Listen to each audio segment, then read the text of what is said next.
Yesterday I ran the midnight run in Stockholm, Midnattsloppet as it's called in Swedish. It's a very nice race, it's a very huge race. It has around 40,000 participants, and I have read somewhere that it's 200,000 spectators.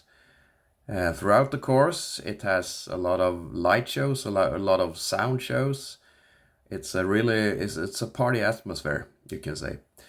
The course, though, is not so good. I mean, it's a good experience, but it's not a PR course. It's very hilly, and it has a lot of 90-degree turns. It has a lot of, not a lot of, but it has one 180-degree turn. So it's not a PR course. It's definitely not a PR course, but I went all out anyway. I always do when I race. Otherwise, I wouldn't race. So you will not see any race footage from me because I never wear my phone. I never bring it. I never run with a selfie stick if I'm trying to go as hard as possible because I wouldn't be able to get as good of a time as I otherwise would. So sorry for that. But how did I do? Did I go sub 37 minutes, sub 35:30, as was my goals? Well, check out this video and you will see.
With holding for the night, you're not far away with you.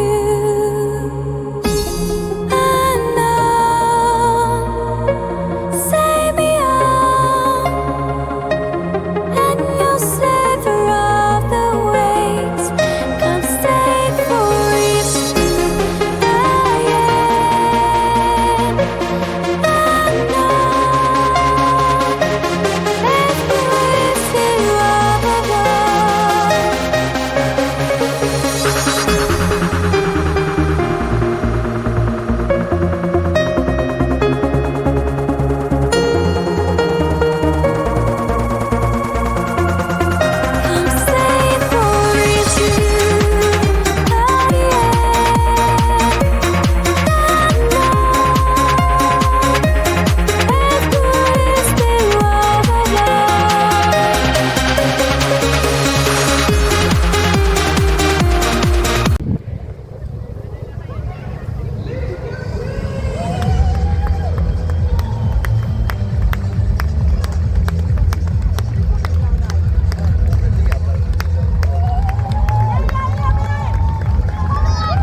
The shoe of choice for this race was the Puma Fast R3, and it was by far the best shoe I have ever run in.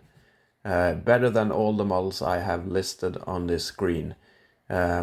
Slightly better than Metaspeed Ray Tokyo, maybe not. I have to try out the Ray Tokyo a little bit more. But far better than everything else on this list, and maybe even far better than the Ray Tokyo. So let's go through the course and have a race recap. The first part of the course, the first 3 kilometers, was very easy. The dangerous thing here was to run them too fast. And I think that's really easy because if you look at your Garmin, it's not going to give you an accurate running speed. It can differ by, for me at least, with as much as 20 seconds either up or down. So you can't rely on that one. You have to go pretty much 100% on feel. At least I have to do that. Because I cannot go by heart rate either, because it usually spikes during the first, let's say, 500 to 600 meters of a race. I don't know why. Maybe even when I'm not nervous, it spikes. So I cannot go by that either. But I ran the first kilometers in 3:25, which was a little bit too fast from what I have intended to do. But then I slowed down a little bit, and I think I had an average kilometer pace of 3:31 when I came to 3 kilometers. Then a little bit after 3 kilometers was the first uphill, and I had of course checked the course profile at first, but I hadn't run the course before the race as I usually do. So I wasn't quite sure what to expect, and the first one was not too bad. As you can see, it's only a slight hill. I slowed down a little bit, but not too much. But then the second one, it was really steep, steeper than I expected. The first part of the second hill it was okay. I slowed down to play it safe. The second incline was a little bit steeper than the first one, and I was also a little bit more tired here, so I played it safe and slowed down because I wasn't sure how I react. I usually never run in hills in practice, and I never run races with these kind of hills as well. This was an exception. So maybe I played it a little bit too safe there, I don't know. After that hilly part of the course, at around 4.3 kilometers, there was not too many hills up until 8.3 kilometers, but this part of the course was quite twisty instead. And some of those streets are on cobblestones, so doing 90-degree turns when you have some people around you can be quite difficult. So you lose some speed there doing all those 90-degree turns. And there's also one 180-degree turn. Maybe it's not visible on this one, but there is such a turn. And you lose a lot of speed there because you're going downhill as well. So you have to slow down a lot. And then after the turn, it's slightly uphill. But I was still feeling fresh here, but I didn't want to push the pace too much. I played it a little bit safe here because I knew at 8.3 kilometers there was going to be a major hill, uphill again. Then came the last part of the course at 8.3 kilometers. There was an uphill, and if you look at the course profile, I don't think it looks that scary really, but at this part of the race, it was tough, I have to tell you. It was maybe 300 to 400 meters long, and maybe with an incline of 5 or 6%. So at that part of the race, this was gruesome, I have to say. I pushed it, but when I look at my speed afterwards, I was still losing a lot of speed in this one, because I knew I couldn't completely empty the tank.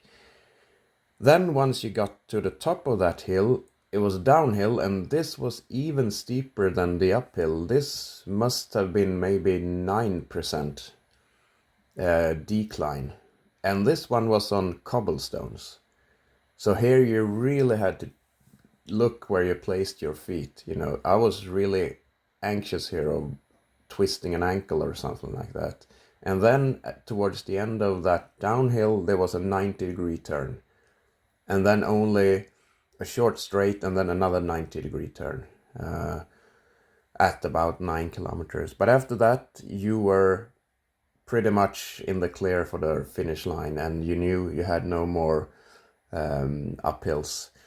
But then, once you got to the finishing straight, which is quite long, I don't know how long, but maybe 400 meters or something like that, you can see the finish line in the distance, but you don't know exactly how far you have left. So you don't know exactly when you can start to sprint for real. I mean, going for the all-out sprint. Of course, you're going to increase the pace a lot, but you don't, at least I don't start the full-out sprint until maybe 150 meters before the finish line. And this was hard to tell, you know.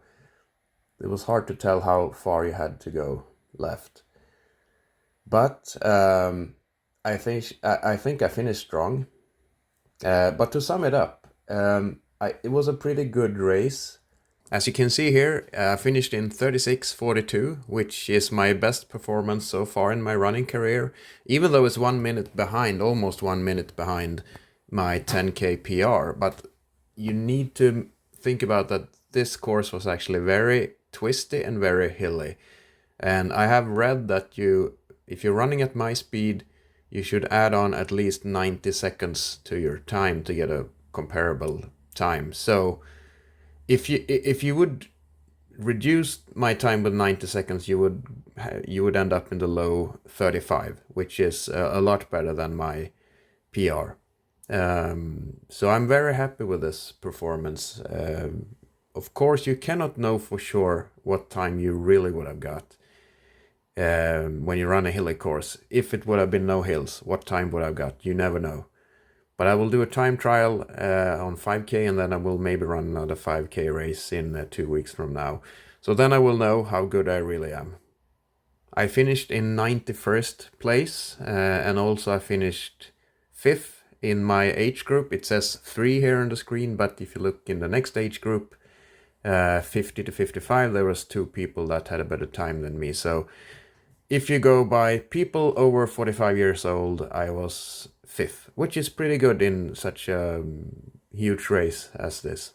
Maybe I was playing it a little bit too safe until I got to that second uphill. As you can see on the screen, I advanced 19 positions within the field in the last kilometer, and I ran a last kilometer of 3:23. Well, yes, a little bit of downhill, but that's still very fast if you have an average time of 3:40. So maybe I could have pushed it a little bit more earlier in the race, maybe, and but I don't know that. But I was feeling quite fresh until that second hill. That took a lot out of me, but then you only need to sprint, so it's not that bad. But it wasn't hurting terribly until after that last hill, and usually it's in a 10K race it starts to hurt at around 6 kilometers for me normally. That's it for me today. If you like my channel, please subscribe to it, and if you like this video, please like it.